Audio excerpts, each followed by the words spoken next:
कृष्णा आणि पंचगंगा सलग कृष्णा आणि पंचगंगा नदी संगमाला समुद्रासारखं चित्र पाहायला मिळत आहे। नद्यांच्या वाढत्या पाणी पातळीमुळे शिरोळ तालुक्याला पुराचा फटकाही बसतोय। कृष्णा आणि पंचगंगाच्या संगमावरून याचा आढावा घेतलाय आमच्या प्रतिनिधींनी। सांगली सातारा या जिल्ह्याला मुसळधार पावसाने अक्षरशः झोडून काढलेला आहे। साताऱ्यामध्ये पूर परिस्थिती निर्माण झाली आहे, सांगलीमध्ये पूर परिस्थिती निर्माण झालेली आहे, कोल्हापूर जिल्ह्यामध्ये पूर परिस्थिती निर्माण झालेली आहे।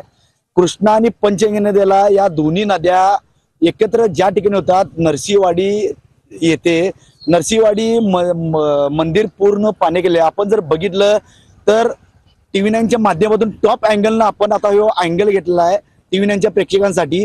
कृष्णा आणि पंचगंगा ज्या दोन्ही नद्या संगम होतात त्या संगमावर जे दत्तांचं श्री क्षेत्र नरसिंहवाडी दत्त मंदिर आहे ते पूर्ण पाणी गेलेलं आहे।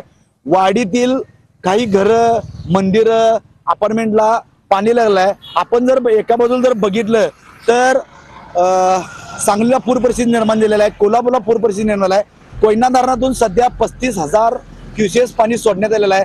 राधानगरीचे 6 स्वयंचलित दरवाजे उघडण्यात आले, त्यामुळे दोन्ही नद्यांना महापूर परिस्थिती निर्माण झालेली आहे। जवळजवळ कृष्णा आणि सांगलीमधील कृष्णा आणि सांगली आणि पंचगंगा आणि कोल्हापुरातील जवळजवळ 150 बंधारे पाण्याखाली गेलेले आहेत। कॅमेरामॅन निखिल विसेस, मी सैनाथ जाधव, TV9 मराठी, कुरुंदवाड, शिरोळ, इचलकरंजी।